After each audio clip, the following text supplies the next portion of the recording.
welcome back to my channel. I just want to show you some of my knitting I've been doing recently. These are some little knitted, some bunting, like little flags that I've done, just using the basic knit stitch, and I've sewed a little felt boat onto that one. I will be putting some other felt boats on these, but so I was pleased with them. I might add a few more. I haven't decided yet, as I'm carrying on learning to knit. That was just a very basic knit stitch, which I've got a lot better at, and my knitting has become a lot neater, less holey, and just a lot neater, and I'm getting a lot quicker at it, and I'm now perfecting the purl stitch, and I'm getting quick at that. Again, because the purl stitch should hopefully become as neat as the knit stitch, but you know, it's like all practice, but I'm getting a lot quicker at that. I'm currently making, as I'm following a book I've got, it's actually a kids knitting book, because you know, as a complete beginner, I wanted something very simple. But I use the book as my guide, but I also use tutorials from YouTube. And I feel I'm finding I'm picking it up quite quickly and enjoying it. I find it a lot easier to understand than crochet, which I've given up with. Knitting is obviously a craft for me. That's the one I'm obviously the one for me, because I'm picking it up quite quickly. And I'm learning. I've recently been learning how to increase and decrease, which again is very simple once you know how to do it, and to change yarn colours and things like that. But I'm currently focusing on the purl stitch, which is kind of like a knit stitch but in reverse. So it's pretty straightforward. So practicing that, and I'm making a little stuffed animal for my following a project for my Kids Learn to Knit book, and it's called Herbie, which is just a funny made-up name. That obviously the few authors of the book decided to call it. It's not really any animal in particular, it's just like, a creature. But I just had to knit 40 rows, just all purl stitch. The idea is obviously just to get you to practice the purl stitch. So I'm not alternating or anything, I'm just doing 100% purl stitch.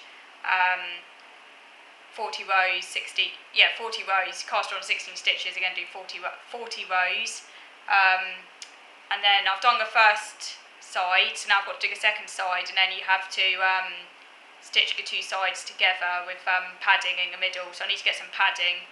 I'll get that next week, and I also need to get some pins, very important. And I also need to get some more needles, because I've got some darning needles for tying in ends, but I need to get some proper sharp needles that have a wide eye, because I've got like some sewing needles, but they're not big enough, which made, obviously I didn't realise when I went and got the darning needles, because obviously darning needles are quite blunt, and obviously I need some sharper needles for like sewing felt onto the knitting, so that made sewing on that boat a little bit difficult. I was like, oh, I need to go get some more needles. So yeah, so next week I'll get some sharp, big-eyed sewing needles, big-eyed, so I can use them with yarn, thick yarn. I'll get those next week, get some pins, get some padding, and then I'll be sorted. I also, I'm carrying on practicing my sewing as well, and I want to learn how to make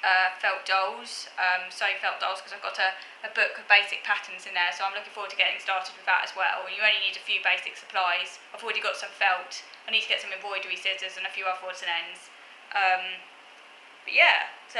getting good at knitting. Obviously, I'm still, still need to practice improving the stitches. I already feel that my purl stitch is getting better. I'm doing the second sides now, and my stitch is already a lot more even, and it already looks a lot neater than the first side. But that's the same when I was practicing a knit stitch. At first it was like a bit kind of, a little bit tatty in places, but and then it gets better. Like, as you can see with these, for example, the progress, because I think I showed you one of them last week, but they're already getting better, and the you know, the stitches are just getting a lot tighter and just looking a lot neater. But yeah, I'm quite excited about it, the fact that I can knit. It's quite an amazing thing because I never thought I would be able to learn so quickly, and I'm teaching myself 100%, and I'm just taking to it like a duck to water. You know, and for movement it seemed to come quite naturally to me, and I like the rhythm, and it's very ordered, and I just couldn't do crochet at all. I don't know what it was about crochet, I just found it so infuriating, but knitting, I'm just getting straight away. And I'm just really enjoying learning it, so I'm doing step by step, and then, you know, mastering increase and decrease, that's what I'm practicing at the moment. Again, I'll move on to how to combine the different stitches, because that's the key in knitting, like when you combine the different stitches, that's when the magic happens. And I'm looking forward to like experimenting with different colours of yarn. I think I would quite like to make a scarf, because that's quite an easy project. So I think I might, once I finish making this Herbie animal, I'm just practicing a purl stitch. I think after that, well, actually, no. When I finished Herbie, I think I'm going to try and make the butterfly, because that's the next project in the book, and that's practicing increase and decrease. And I think after that, then I'll try practicing with changing yarn colours. I think that's what I'll do. Okay, so in this video, what I wanted to talk about was I had something I wanted to talk about really, which is to do with how we talk about how an autistic person, a person with a diagnosis of autism, how they think about their personal strengths and positive aspects of their character. Okay, so all human beings, every single person, has strengths as well as things they find easy or things that come more naturally to them, and things that they find more difficult. Every single person has that, because that's what makes us human. We're all, we're multifaceted. We're not going to find all things easy, and we're not going to find all things difficult, and everyone's got a different kind of a different kind of jigsaw of strengths and difficulties. But obviously in an autistic person often finds that their strengths and difficulties are a lot more, can be, how can I put it? A lot more, the gulf between them can be a lot wider because of an uneven profile, which is very common in autism, and not just in autism, but in other developmental conditions. It's common for the person to find something extremely difficult and then to find something else, say, a lot easier. And for there to be a bigger divide between their strengths and their difficulties, and for that to be a bit more surprising than, say, in your average person whose strengths and difficulties might be more comprehensible. So, for example, your average person might find one particular thing difficult, and then it won't be a great surprise that they'll find a related activity difficult, whereas an autistic person might find one thing difficult, but then something else gets related.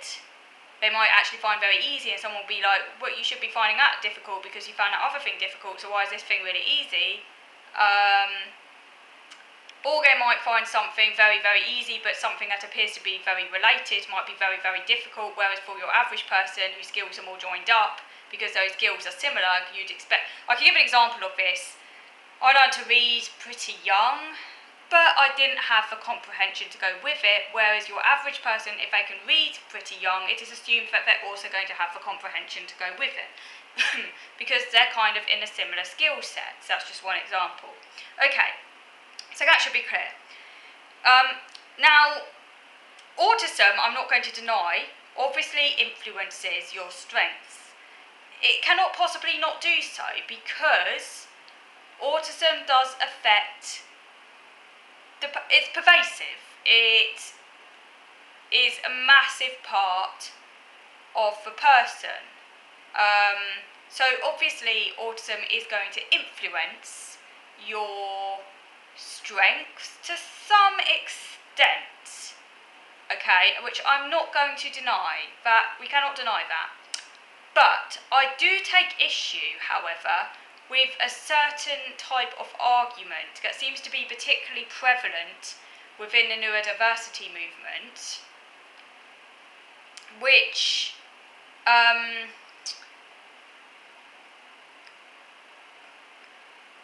basically tries to argue that autism doesn't just influence your strengths, but determines them.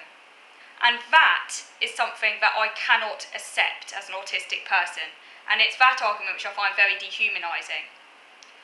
Okay, I'm going to try and explain this as best I can, but it might not be a perfect discussion because I'm still working it out. I think I'm actually going to move over to video number 2 to carry on this discussion. So, moving over to video number 2 now.